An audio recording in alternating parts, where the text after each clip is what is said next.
আপনারা আশা করছি ভালো আছেন, সুস্থ আছেন। প্রত্যেক দিনের মতো আমি আপনাদের কাছে নিয়ে চলে এসেছি বেশ কিছু ছোট ছোট ইউজফুল কিচেন টিপস। আর এই টিপসগুলো আপনারা যদি ফলো করেন, নিজেদের জন্য কিছুটা হলেও সময় বাঁচিয়ে নিতে পারবেন, সংসার খরচও অনেকটাই কমিয়ে নিতে পারবেন। চলুন দেখে নেওয়া যাক আজকের প্রথম টিপসটা কী শেয়ার করি।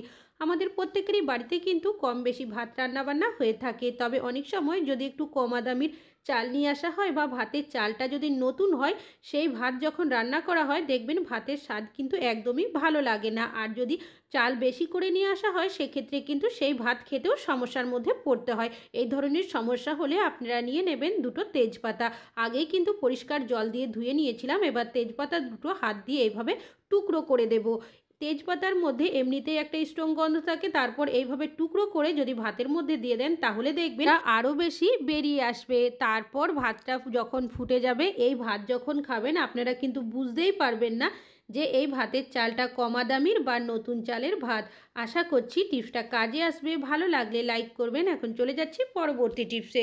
আমি এখানে নিয়েছি একটা টুপি। এই ধরনের টুপির ব্যবহার শীতকালে বাচ্চা থেকে বড় কম বেশি অনেকেই করে থাকে, তবে এই টুপিগুলো যেহেতু অনেকটাই মোটা হয়, আমরা যদি ধুয়ে দিই সেক্ষেত্রে সহজে শুকায় না। তাছাড়াও অনেকেরই কাছে দেখা যায় এক্সট্রা টুপি থাকে না, সেক্ষেত্রে আপনারা এর পরিবর্তে একটা কাজ কিন্তু করতে পারেন। আমাদের অনেকেরই বাড়িতে দেখবেন এই ধরনের কোনো না কোনো মাফলার রয়েছে, সেটা বাচ্চাদের হতে পারে বা বড়দের। তো প্রথমে মাফলারটাকে আমি বিছিয়ে নিয়েছি, এবার নিচের সাইড থেকে আপনারা মাফলারটাকে এইভাবে রোল করে নেবেন। পুরো মাফলারটা রোল করা যাবে না, কিছুটা অংশ কিন্তু গ্যাপ রাখতে হবে। আর এই মাফলারের মধ্যে দেখবেন দুটো পার্ট থাকে, এইভাবে হাত দিয়ে প্রথমে খুলে নেবেন, তারপর যে রোলের অংশটা রয়েছে এর ভেতরে এইভাবে করে ভালো করে ঢুকিয়ে আপনারা একটু সেট করে নেবেন।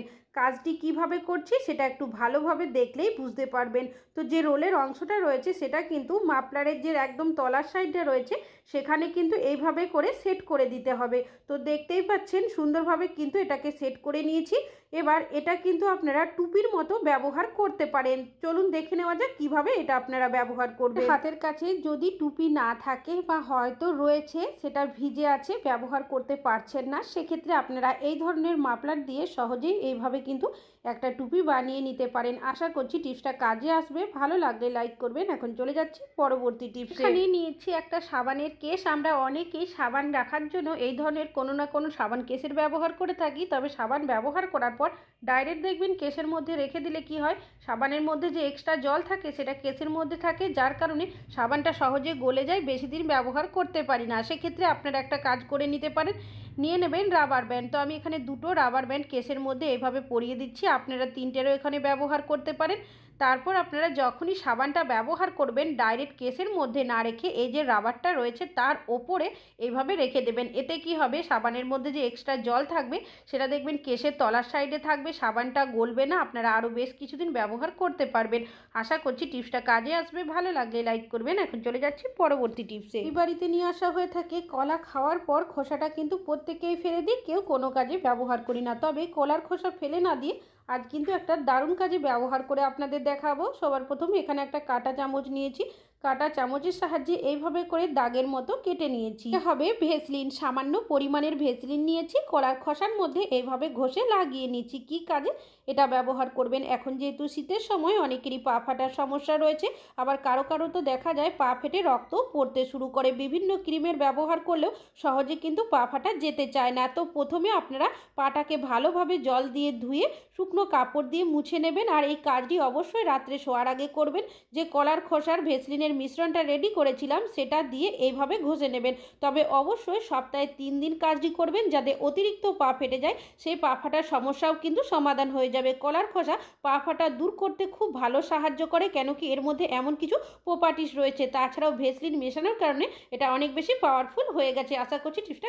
আমি এখানে নিয়েছি বেশ কিছুটা মাছের তেল। আমরা অনেকে আছি যারা মাছের তেল খেতে খুবই পছন্দ করে থাকি, তবে ঠিকভাবে যদি বেছে নেওয়া না হয় তাহলে তেতো ভাব লাগে। সেক্ষেত্রে আপনারা একটা সেফটি পিনের ব্যবহার করতে পারেন, কেন কি হাত দিয়ে পরিষ্কার করতে গেলে আমরা ঠিকভাবে নাড়িগুলো পরিষ্কার করতে পারি না। তো এইভাবে যদি আমরা সেফটি পিনের ব্যবহার করি সেক্ষেত্রে দেখবেন কাজটি করতে আমাদের অনেকটাই সুবিধা হবে। আশা করছি আপনাদের টিপসটা কাজে আসবে। ভালো লাগলে লাইক করবেন। এখন চলে যাচ্ছি পরবর্তী টিপসে। আর এখন প্রত্যেকেই করে থাকি, তবে অনেক সময় আমরা ফোনে দেখবেন ভিডিও দেখি, অনেকে আমরা ভিডিও তুলেও থাকি। তাছাড়াও ছোট বাচ্চারাও অনেক সময় কার্টুন দেখে। কিচেনে রান্নাবান্না করতে করতে আমরা যদি ভিডিও দেখি বা বাচ্চারা কার্টুন দেখলে আমরা অনেকেই কী করি, ফোনের স্ট্যান্ডের ব্যবহার করে থাকি। তবে হাতের কাছে যদি ফোনের কোনো স্ট্যান্ড না থাকে সেক্ষেত্রে আপনারা খুব সহজেই কিন্তু স্ট্যান্ড বানিয়ে নিতে পারেন। আমাদের অনেকেরই বাড়িতে পুরনো ধরনের চার্জারের যে অ্যাডাপ্টারগুলো রয়েছে সেগুলো বেকারই পড়ে থাকে। তো সেই অ্যাডাপ্টারের মধ্যে আপনারা এইভাবে যদি সেট করে রাখতে পারেন, ফোনটাকে সুন্দরভাবে স্ট্যান্ডের মতো কাজ করবে আর এখান থেকে একটুও পড়েও যাবে না। আপনারা যেখানে খুশি কিন্তু এইভাবে ব্যবহার করতেও পারবেন। আশা করছি টিপসটা কাজে আসবে। ভালো লাগলে লাইক করবেন। এখন চলে যাচ্ছি পরবর্তী জিন্স প্যান্ট। বাচ্চা থেকে বড় আমরা কম বেশি অনেকে জিন্স প্যান্টের ব্যবহার করে থাকি। তবে সমস্যাটা কি হয়, যখন আমাদের নতুন জিন্স প্যান্ট কিনে নিয়ে আসা হয় দেখবেন বোতাম লাগানোর যে ঘরটা থাকে সেটা অনেকটাই টাইট থাকে, যার কারণে আমরা কিন্তু সহজে বোতামটা লাগাতে পারি না। অনেকটা টানাটানি করলেও অনেক সময় দেখা যায় আমাদের নখের মধ্যে ব্যথাও হয়ে যায়। তো সেক্ষেত্রে একটা টিপস ফলো করতে পারেন। আমাদের প্রত্যেকেরই বাড়িতে কিন্তু সেফটি পিন রয়েছে।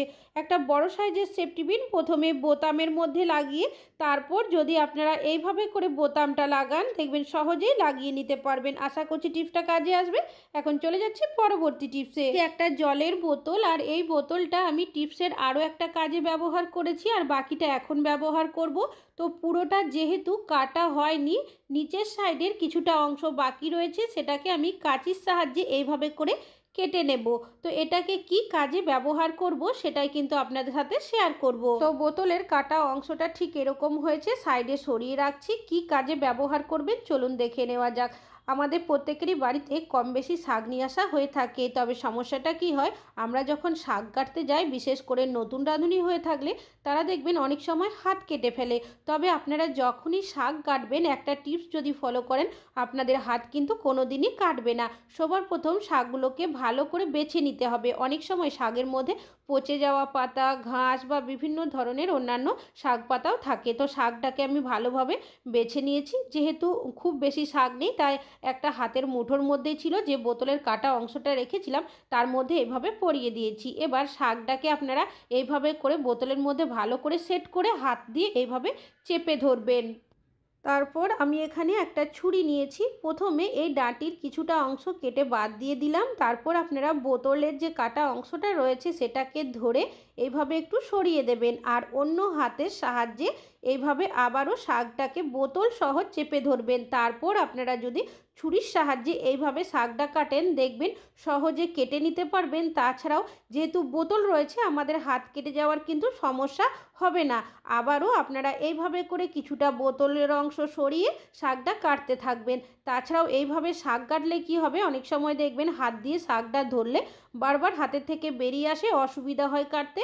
তো এইভাবে বোতলের সাহায্যে ধরলে শাকটা কিন্তু বেরিয়েও আসবে না। তো দেখতেই পাচ্ছেন কতটা সহজে আর কতটা সুন্দরভাবে শাকটা কেটে নিলাম। আশা করছি আপনাদের শাক কাটার টিপসটাও অনেক বেশি কাজে আসবে। ভালো লাগলে লাইক করবেন। এখন চলে যাচ্ছি পরবর্তী টিপসে। একটা মোমবাতি। আমরা অনেক সময় মোমবাতি জ্বালিয়ে থাকি মেঝের মধ্যে বা টেবিলের মধ্যে। সমস্যা কি হয়, কিছুক্ষণের মধ্যে দেখা যায় মোমটা চারিদিকে গলে পড়ে যায়, যেটা আমরা সহজে কিন্তু তুলতে পারি না। অনেকটাই ঘষাঘষি করলে দেখা যায় একটা দাগ পড়ে যায়। সেক্ষেত্রে আপনারা একটা ঢাকনার ব্যবহার করতে পারেন। আমাদের অনেকেরই বাড়িতে আচার, মধু, জ্যাম নিয়ে আসা হয়, তো সেই ঢাকনাগুলো টিনের হয়। তো সেই ঢাকনার মধ্যে এইভাবে যদি মোমবাতিটাকে সেট করে দেন তাহলে দেখবেন একটা স্ট্যান্ডের মতো থাকবে। আর যদি মোমটা গলে পড়ে তাহলে ঢাকনার মধ্যে পড়বে আর এটা যেখানে খুশি আপনারা নিয়েও যেতে পারবেন। আশা করছি আপনাদের টিপসটা কাজে আসবে। ভালো লাগলে লাইক করবেন। আজকে এখানেই শেষ করছি।